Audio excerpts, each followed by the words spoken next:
I don't think you're ready for chapter 20. I don't think you're ready for the chapter 20 review. But hey, if you spoilers, if you didn't read this shit, just click off real quick. So we pick up where we left off with the great demon lord himself ascended from the skies down into above where the place where the fucking pentagram was at shit. And there he is, Nihon and Jack Joe trembling. But my boy Kiyoshi looking cool, calm. But he said, so, you're Kiyoshi, alright. So the chapter gives us a flashback on what on their behalf of the story, because we never get to see that because we were too busy watching some Tenma greatness. Yeah, they were sitting there, and Kiyoshi was highlighting to Nihon, like, yeah, there's no doubt about it. That is an actual, like, seagull, but one that he's never actually seen before. While they're continuing talking to each other, these three weirdos are now getting started to fucking, summon a demon. Literally, they know they was gonna summon one of the greatest demon ever. As the girl continues to start her verbal rituals, my boy Kiyoshi rushed in at a time, pulling out Apollo. Yeah, that's Apollo. He pulled out Little Miss Sunshine Apollo to trap each and every one of them, but that did not stop them. For as we can see, it still worked. The portal has been opened, and what we see is this black ominous silhouette with a crown floating on top. So Nihon and Jack are looking at that shit as like something's coming down, but my boy Kiyoshi, he looking too calm. And this is where we get to see this beautiful panel in itself of the great demon lord whose name is Asudaroth. With a float, I don't know. I like this design. I like the floating crown. It just looks fire. Nihon and Jack Joe are questioning like, what's that? Who's that demon? And he looks more human than he is demon. But listen, my boy Kiyoshi said, listen, get those three out of here and run away as fast as possible. Shit's about to get active. I love how they said that crown, his ominous aura. I like that. That's funny to me. As they highlight that there's no doubt about it, he is the great demon lord. But he himself said that I've got about like 3 minutes until I gotta go back.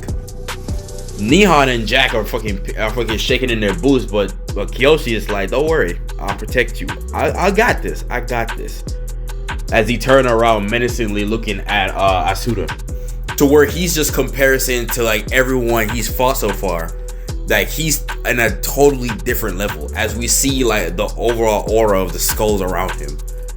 As Kiyoshi's having a inner dialogue, saying to himself that if we don't stop him here, the whole place can get destroyed. Narako City can get destroyed. But if I exercise him, not only that he'll take down a great demon lord, but there's a high potential that all the souls that he's been collected to summon him would rightfully go back to the bodies of the people who summoned him. But even he himself is questioning himself, can I exercise a great demon lord before he returned back to the demon realm? So Nihon and Jack grab the three and are ready to head out. Before he said so, it's we'll be waiting for you at the gate of hell. Which it sounds so weird, but like in this predicament. But yeah, and they'll head off the public bath after Kiyoshi takes care of this guy. So them having that much confidence in Kiyoshi, rightfully so, Kiyoshi felt a little bit happy. So he looks back, takes a deep breath, inhale and exhale, as he said, leave it to me, for he will protect everybody. As we see him powering up like a fucking Dragon Ball's character, and then we see him point out two fingers, like he tried to dual wield Little Miss Sunshine and Moonrise Kingdom. So he summoned Apollo. He summoned double Apollo to trap the Demon King as he fire off a mean Artemis. And then that in itself has no effect to the Demon Lord, but Kiyoshi doesn't even give him no time. He rushed in there and created Icarus to the fucking trampoline ship, send Buddy flying, using Icarus to ricochet him on every corners of the building, bro.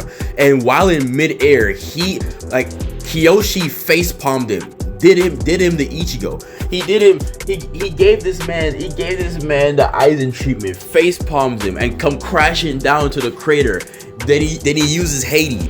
I'm sorry, he used Hades blast and come crashing down on the very crust of the earth.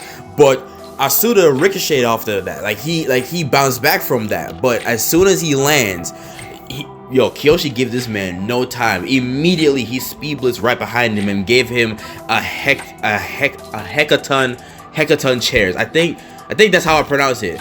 Gut punch, buddy. Sent him packing through the forest. And again, before he give this man time to recover, Buddy pull out Lux Gladius, the fucking heavenly sword beam, sword like shit, and came crashing down. But before he's able to strike him, Asuda